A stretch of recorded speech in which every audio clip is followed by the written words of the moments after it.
రాష్ట్రాల పునర్వ్యవస్థీకరణ కమిషన్ లేదా ఫజుల్ అలీ కమిషన్ అని పిలుస్తారు.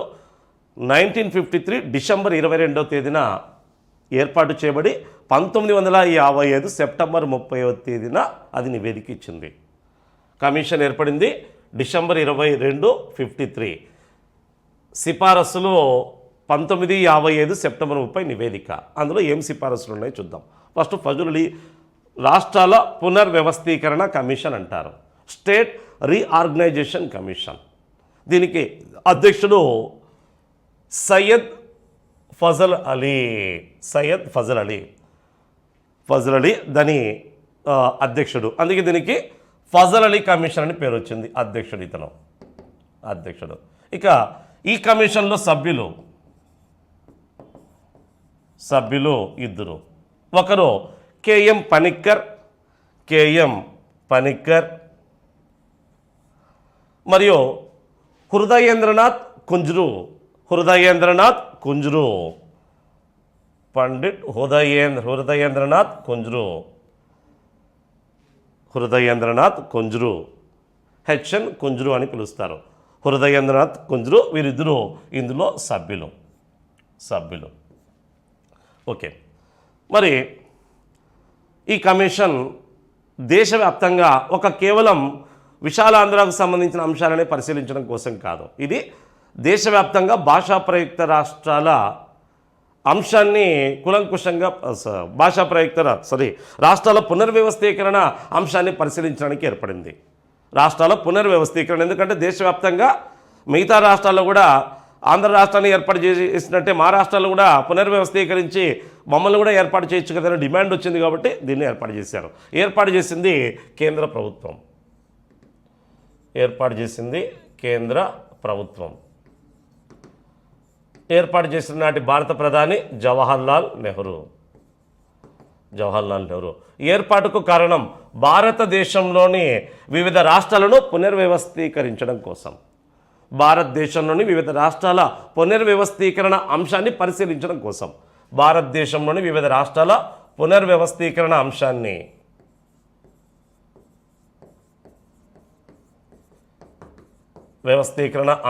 పరిశీలించడం కోసం. వ్యవస్థీకరణ చేయాలంటే ఎలాంటి ప్రతిపాదన ఉండాలి వంటి అంశాలన్నింటినీ కులంకుషంగా పరిశీలించి నివేదిక సమర్పించడం కోసం ఏర్పాటు చేశారు. మొత్తానికి ఇది భారతదేశంలోని అనేక రాష్ట్రాల్లో పర్యటించి ఆయా రాష్ట్రాలకు సంబంధించిన విధి విధానాలన్నింటినీ నివేదికలో రూపొందించింది. ఇందులో భాగంగా ఇక తెలుగు రాష్ట్రాలు 2 ఉన్నాయి, ఆంధ్ర ప్లస్ హైదరాబాద్ రాష్ట్రం. 1953లో ఏర్పడిన ఆంధ్ర రాష్ట్రం, 1948లో ఏర్పడిన హైదరాబాద్ రాష్ట్రం. హైదరాబాద్ రాష్ట్రం ఎప్పుడు అవతరించింది అంటే 1948లో అవతరించింది. హైదరాబాద్ రాష్ట్రం అని పిలిచేవారు, హెచ్వైడి స్టేట్. హైదరాబాద్ స్టేట్ ఎప్పుడు అవతరించిందంటే 1948. అంటే అంతకుముందు హైదరాబాద్ రాజ్యాన్ని 1724 నుంచి 1948 వరకు ఎవరు పరిపాలించారని చెప్పాం? హెచ్వైడి నిజాములు, హైదరాబాద్ నిజాములు లేదా అషఫ్ జాహీ వంశం. మొదట హైదరాబాద్ రాజ్యస్థాపకుడు నిజాం ఉల్ ముల్క్. నాడు ఆంధ్ర రాయలసీమ హైదరాబాద్ రాజ్యంలోనే భాగంగా ఉండేవి. కొన్ని కన్నడ ప్రాంతాలు, కొన్ని మరాఠా ప్రాంతాలు కూడా హైదరాబాద్ రాజ్యంలో ఉండేవి. సర్కారు రాయలసీమ ప్రాంతాలు మన ప్రాంతాలు కూడా హైదరాబాద్ రాజ్యంలో ఉండేవి. అవి తర్వాత నిజాం అలీ ఖాన్ అనే వ్యక్తి బ్రిటిష్ వాళ్ళకి ఆంధ్ర రాయలసీమను ఇచ్చాడు అని కూడా చెప్పాం. ఎలా అన్నట్టు ఇక చిట్ట చివరి హైదరాబాద్ నిజాం ఉస్మాన్ అలీ ఖాన్. ఆయన కాలంలోనే భారత ప్రభుత్వం ఆపరేషన్ పోలో లేదా ఆపరేషన్ పోలీస్ అనే సైనిక చర్యను జరిపి హైదరాబాద్ రాజ్యాన్ని భారతదేశంలో విలీనం చేసింది. ఎప్పుడు? 1948 సెప్టెంబర్ 17వ తేదీన. దీంతో తర్వాత హైదరాబాద్ ప్రాంతంలో కాంగ్రెస్ పార్టీ అధికారంలోకి వచ్చి 1952లో హైదరాబాద్ ముఖ్యమంత్రిగా నియమితుడైనది బూర్గుల రామకృష్ణారావు. హెచ్వైడి మొట్టమొదటి ముఖ్యమంత్రి బూర్గుల రామకృష్ణారావు. ఇతను 1952 నుండి 56 వరకు హైదరాబాద్ ముఖ్యమంత్రిగా హైదరాబాద్ స్టేట్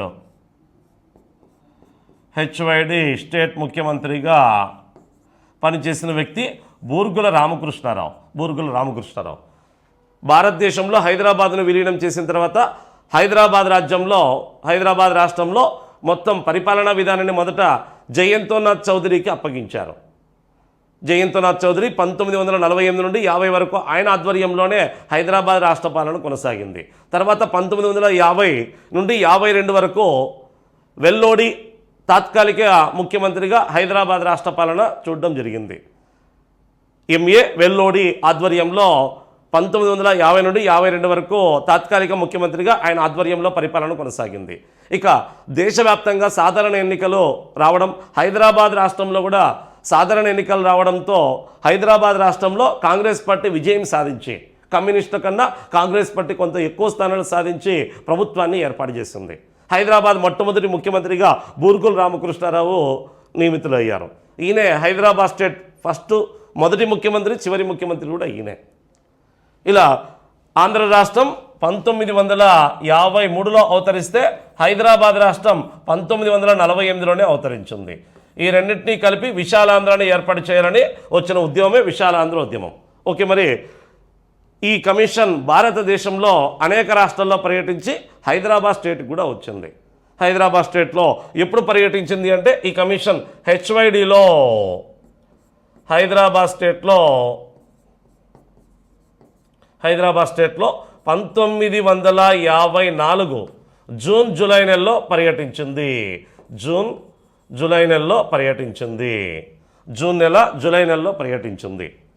మొత్తం హైదరాబాద్ రాష్ట్రానికి సంబంధించిన వారంతా మీ సంబంధిత విషయాలు మీరు ప్రత్యేక రాష్ట్రంగా ఉండాలా లేకుంటే విశాలాంధ్రగా ఉండాలా వంటి అంశాలన్నింటినీ విజ్ఞప్తి చేయాలని ఫజల్ అలీ కమిషన్ కోరింది. దీంతో కొంతమంది విశాలాంధ్రకు అనుకూలంగా, మరికొంతమంది వ్యతిరేకంగా విజ్ఞప్తులు చేశారు. మరి విశాలాంధ్రకు అనుకూలంగా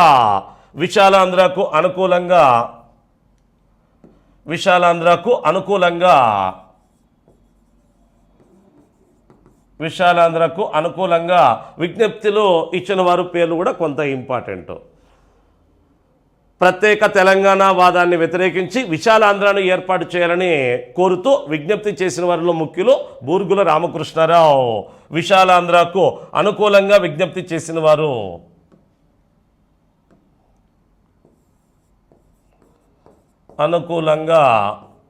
విశాలాంధ్రను ఏర్పాటు చేయాలని కోరుతూ విజ్ఞప్తి చేసిన వారిలో ముఖ్యులు బూర్గుల రామకృష్ణారావు, నాటి హెచ్వైడి ముఖ్యమంత్రి బూర్గుల రామకృష్ణారావు. ఈయన మొదట విశాలాంధ్రకు వ్యతిరేకే. బూర్గుల రామకృష్ణరావు ప్రారంభ సమయంలో విశాలాంధ్రకు వ్యతిరేకి. తర్వాత కాలంలో విశాలాంధ్ర వల్ల తెలంగాణ ప్రాంత ప్రయోజనాలు చేకూరుతాయనే ఉద్దేశంతో ఇతను మళ్ళీ అనుకూలంగా మారాడు. తెలంగాణ ప్రాంతం నిజాముల పరిపాలనా కాలంలో ఆర్థికంగా బాగా నష్టపోయింది. రెండు ప్రాంతాలను కలిపినట్టయితే ఆ ప్రాంతానికి సంబంధించిన ఆహార ధాన్యాలు ఈ ఆంధ్ర ప్రాంతానికి, తెలంగాణ ప్రాంతానికి ఉపయోగించుకోవచ్చు. ఇతర అనేక కారణాలు బేస్ చేసుకొని ఆయన తర్వాత వ్యతిరేకంగా ఉన్న వ్యక్తి కూడా అనుకూలంగా మారాడు.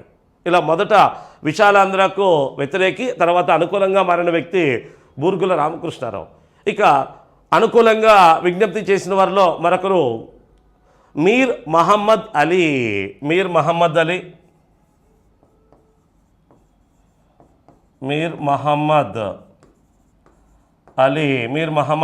ఇతను నాటి హైదరాబాద్ మున్సిపల్ కార్పొరేషన్ ఉపాధ్యక్షుడు, కమిషనర్గా పనిచేస్తున్నాడు. హైదరాబాద్ కార్పొరేషన్ ఉప కమిషనర్ మీర్ మహమ్మద్ అలీ. అదేవిధంగా మొహివుద్దీన్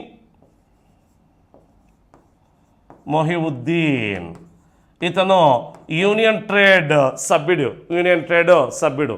అదేవిధంగా మరొక వ్యక్తి మొహిదీ నవాబ్ జంగ్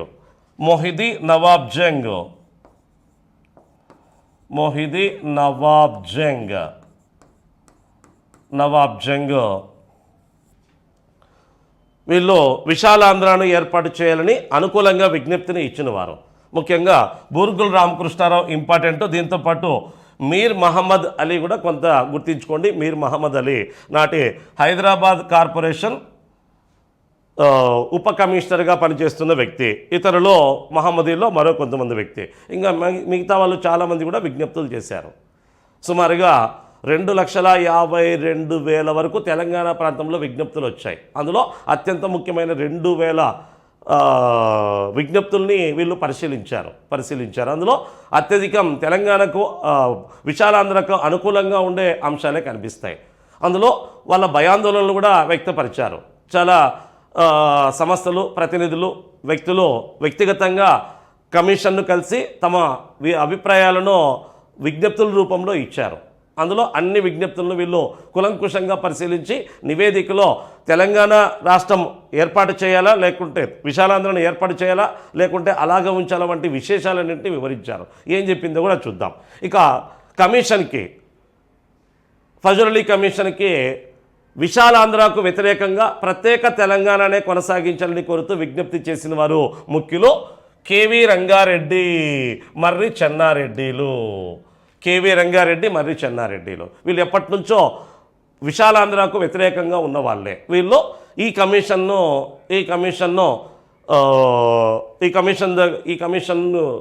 విజ్ఞప్తి చేశారు. అయ్యా, తెలంగాణనే కొనసాగించండి, హైదరాబాద్ స్టేట్నే కొనసాగించండి, విశాలాంధ్ర చేయాల్సిన అవసరం లేదు, చాలా సమస్యలు తలెత్తుతాయనే ఉద్దేశంతో వీళ్ళు ఫజల్ అలీ కమిషన్కు కలిసి విజ్ఞప్తిను సమర్పించారు. అంటే వాళ్ళు అనుకూలంగా ఇస్తే వీళ్ళు వ్యతిరేకంగా, వీళ్ళు అనుకూలంగా విశాలాంధ్రను ఏర్పాటు చేయాలని కోరితే వీళ్ళు విశాలాంధ్రకు వ్యతిరేకంగా ప్రత్యేక తెలంగాణను లేదా హైదరాబాద్ రాష్ట్రాన్నే కొనసాగించాలని కోరిన వారు కేవీ రంగారెడ్డి, మర్రి చెన్నారెడ్డిలు. మొత్తానికి ఫజల్ అలీ కమిషన్ మొత్తం తెలంగాణ ప్రాంతం నుండి 2,52,000 పైగా విజ్ఞప్తులను స్వీకరించింది. దాదాపుగా అందులో అత్యంత ముఖ్యమైనవి 2,000 విజ్ఞప్తులు ఉన్నాయని గమనించింది. ముఖ్యమైనవి ఈ 2,000 విజ్ఞప్తుల్లో ఉండే విశేషాలను బేస్ చేసుకొని నివేదికను తయారు చేసింది. ఇక భారతదేశంలో రాష్ట్రాల పునర్వ్యవస్థకి సంబంధించిన అన్ని విషయాలను అది సిఫారసు చేసింది. నివేదికను 1955 సెప్టెంబర్ 30వ తేదీన భారత ప్రధాని జవహర్లాల్ నెహ్రూకు సమర్పించింది. ఫజల్ అలీ కమిషన్ 1955 సెప్టెంబర్ 30వ తేదీన నివేదికను భారత ప్రధాని జవహర్లాల్ నెహ్రూకు సమర్పించింది. అంటే దీంతో కమిషన్ పని పూర్తి అయింది. ఈ కమిషన్ ఆధారంగా భారతదేశంలో అనేక రాష్ట్రాల పునర్వ్యవస్థీకరణ అనేది స్టార్ట్ అయింది. అది ఇండియన్ హిస్టరీ కాన్సెప్ట్, ఇండియన్ పాలిటీకి సంబంధించిన కాన్సెప్ట్లో మీకు టచ్ అవుతుంది. ఇక ఈ నివేదికలో ఏమున్నాయి, వెరీ వెరీ ఇంపార్టెంట్. మరి కమిషన్ సిఫారసులు, ఫజల్ అలీ కమిషన్ సిఫారసులు, ఫజల్ అలీ కమిషన్ సిఫారసులు ఏం సిఫారసులు ఉన్నాయని చూస్తే, ఫస్ట్ వన్, ఈ కమిషన్ హైదరాబాద్ స్టేట్ని పునర్వ్యవస్థీకరించి హైదరాబాద్ స్టేట్లో భాగంగా ఉండే మరాఠీ భాష మాట్లాడే ప్రాంతాలను బొంబాయి ప్రెసిడెన్సీలో కలపాలని, కన్నడ భాష మాట్లాడే ప్రాంతాలను మైసూర్ రాష్ట్రంలో కలపాలని సిఫారసు చేసింది. అంటే అప్పటికే హైదరాబాద్ స్టేట్లో కొన్ని మరాఠీ భాష మాట్లాడే మరాఠా భూభాగాలు, కన్నడ భాష మాట్లాడే కన్నడ భూభాగాలు ఉన్నాయి.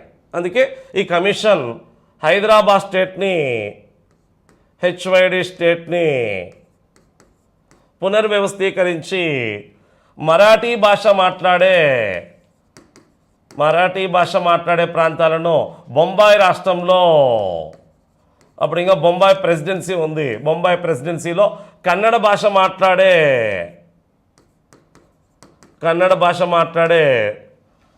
కన్నడ ప్రాంతాలను మైసూర్ రాష్ట్రంలో కలపాలని సిఫారసు చేసింది. ఇక దీంతోపాటు వెరీ ఇంపార్టెంట్, బళ్ళారి, హొస్పేట్,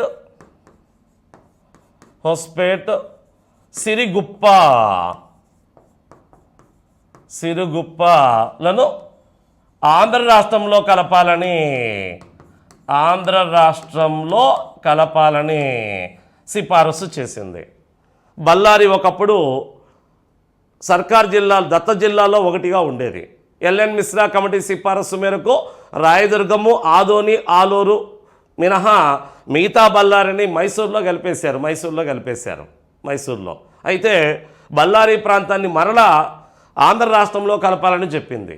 ఎందుకంటే అక్కడ తెలుగువారు ఎక్కువగా ఉన్నారు, ఈ ప్రాంతాన్ని మళ్ళీ ఆంధ్ర రాష్ట్రంలో కలపడమే ఉత్తమము అని చెప్పింది. దాంతోపాటు హొస్పేట్ అండ్ సిరిగుప్ప, హొస్పేట్ సిరిగుప్పలకు కూడా ఆంధ్ర రాష్ట్రంలో కలపాలని సిఫారసు చేసింది.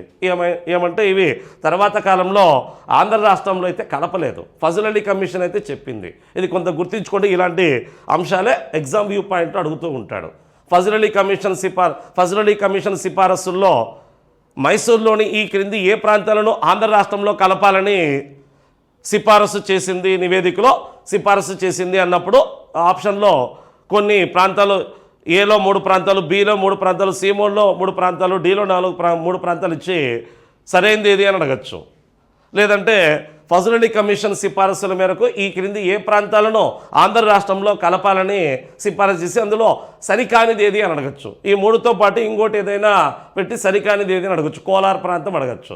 కోలార్ ప్రాంతంలో కూడా ఆంధ్ర ప్రాంతం జనాభా 52% ఉంది.